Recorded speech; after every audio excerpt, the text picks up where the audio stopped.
आजको भिडियो हामी रञ्जित सिंह जीको रिक्वेस्टमा बनाउँदै छौं। यो भिडियो बनाउनको लागि कमेन्ट गर्नुभएकोमा रञ्जित जीलाई धन्यवाद छ। अब क्वेशन नम्बर 1 मा सोधियो तपाईलाई कार मेकानिकको रूपमा तपाईको अनुभव कस्तो छ?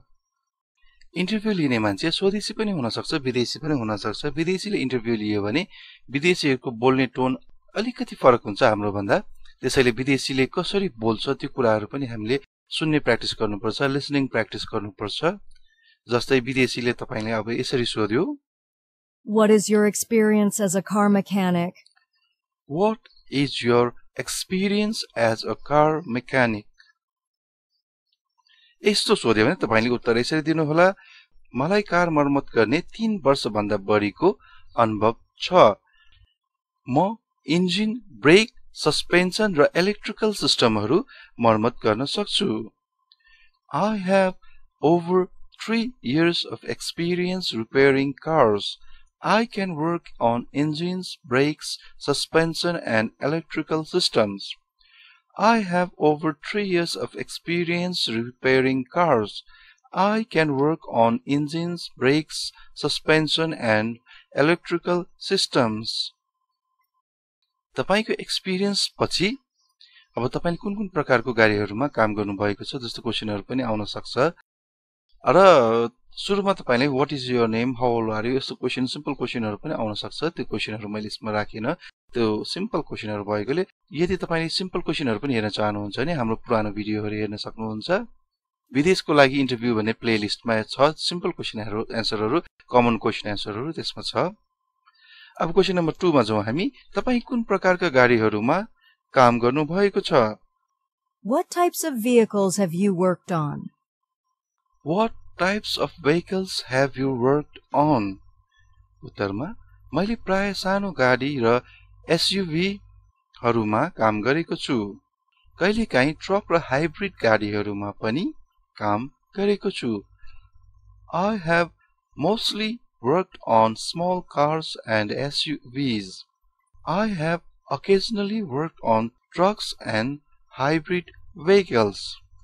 अब तपाईको एक्सपिरियन्स अनुसार यसमा मिलाएर पनि भन्न सक्नुहुन्छ।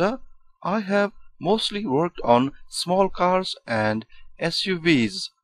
I have also occasionally worked on trucks and hybrid vehicles. अब क्वेशन नम्बर 3 मा सोधियो तपाईलाई तपाई कसरी गाडीको समस्याहरु पत्ता लगाउनुहुन्छ? How do you diagnose car problems? How do you diagnose car problems? उत्तरमा सुरुमा परीक्षण ड्राइभ गर्छु, त्यसपछि स्क्यानर र म्यानुअल परीक्षण गरेर समस्या पत्ता लगाउँछु। I start with a test drive, then use scanners and manual inspection to identify the problem.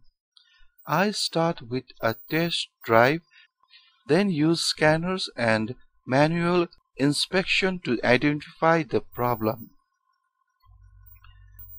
तपाई कुन उपकरणहरु प्रयोग गर्नुहुन्छ? क्वेशन नम्बर 4 मा सोधियो। अब विदेशीले यसरी सोध्छ तपाईलाई, What tools do you use? What tools do you use? म wrench, socket set, scanner, multimeter, jack stand र air compressor प्रयोग गर्छु। I use wrenches, socket sets, scanners, multimeter, jack stands and air compressors. I use wrenches, socket sets, scanners, multimeters, jack stands and air compressors. अब question number 5 मा तपाईले सोधियो यदि समस्या तुरुन्तै थाहा भएन भने तपाई के गर्नुहुन्छ? What do you do if the problem is not immediately clear? What do you do if the problem is not immediately clear?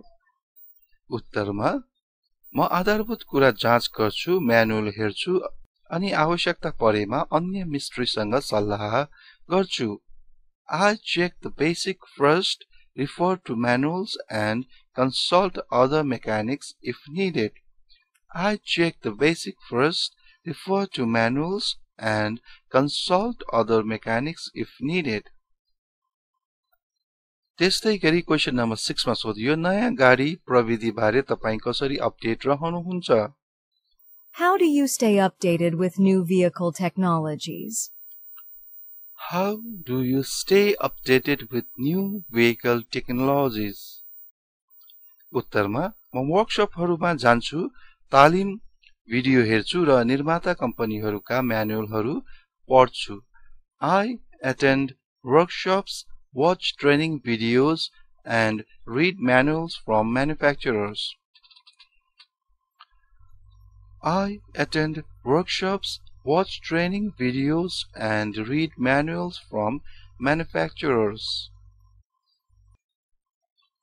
अब क्वेशन नम्बर 7 मा तपाईलाई सोधियो तपाईले कुन सुरक्षा उपायहरु अपनाउनुहुन्छ? यो क्वेशन पनि इम्पोर्टेन्ट छ किनभने सेफ्टीको कुरा इम्पोर्टेन्ट हुन्छ र विदेशीले यसरी सोध्छ तपाईलाई. What safety precautions do you follow? What safety precautions do you follow? म सुरक्षात्मक पोशाक लगाउँछु, ब्याट्री काट्छु, ज्याक स्ट्यान्ड प्रयोग गर्छु र सुरक्षा नियमहरु पालना गर्छु. I wear safety gear, disconnect the battery, use jack stands and follow safety rules. I wear safety gear, disconnect the battery, use jack stands and follow safety rules.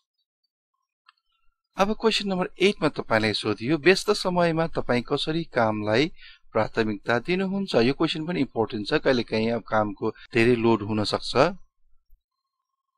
How do you prioritize work during busy times? How do you prioritize work during busy times? उत्तरमा म हतार काम पहिले गर्छु अनि अरु कामहरु पालै पालो गर्छु. I handle urgent work first, then complete other tasks in order. I handle urgent work first, then complete other tasks in order. त्यस्तै गरी क्वेशन नम्बर 9 पनि यो पनि सोधिन सक्छ, कहिलेकाहीँ भन्न सकिन्न, त्यसैले तयारी गरौँ. तपाई किन कार मिस्त्री बन्न चाहनुहुन्थ्यो? Why did you want to become a car mechanic? Why did you want to become a car mechanic? उत्तरमा मलाई सानैदेखि गाडी प्रति चासो थियो र म मर्मत गर्न मन पराउँछु. I have been interested in cars since childhood and I enjoy repairing. I have been interested in cars since childhood and I enjoy repairing.